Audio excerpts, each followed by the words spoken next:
এইভাবে যদি সুন্দর করে মিষ্টি কুমড়ার সবজি আর নরম নরম ঘি দিয়ে রুটি কী যে মজা হয় খেতে। হরে কৃষ্ণ বন্ধুরা, তোমার সবাই কেমন রয়েছে? আশা করি সবাই ভীষণ ভালো রয়েছে। সকালে উঠে আমি এই যে প্রথমে গরম জল করে নিই। তো গরম জল করে খেয়ে তারপর আমি সকালের ব্রেকফাস্টটা রেডি করি।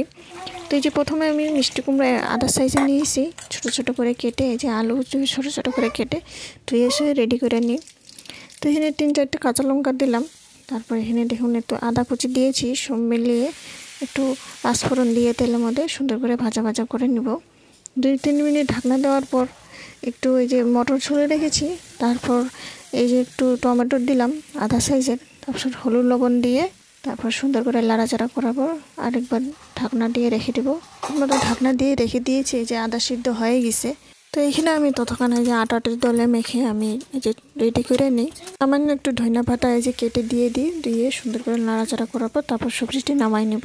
সবজিটি হয়ে যাওয়ার পর এখানে আমি সুন্দর করে আটাগুলো ডলে ডলে এখানে আমি রেডি করে নিই। তারপর তা আমাদের দিয়ে দিব, সুন্দর করে ভাজাভাজি করে নিই। তো বেশি হঠাৎ মঠাৎ রুটি কোন সময় বানানো হয়, তো সবসময় যদি বানানো হয় তাহলে সুন্দর করে গোল গোল হইতো। তো আমি হঠাৎ মঠাৎ বানাই, তার জন্য আমার অত গোল সোল হয় না। তো এইভাবেই আমি বানাই। তারপর সুন্দর করে ঘি লাগিয়ে আমরা সবজি দিয়ে সকালে ব্রেকফাস্টটা করে নিই। নাকি ঘি খায় না, তারা মানে একটু গরম জল দিয়ে রুটিটি মেখে নিয়ে সুন্দর করে একটু নরম করে বানাবেন। তো এইভাবে একটু নরম নরম করে একটা সবজি বানালে খুব সুন্দর হয় খেতে।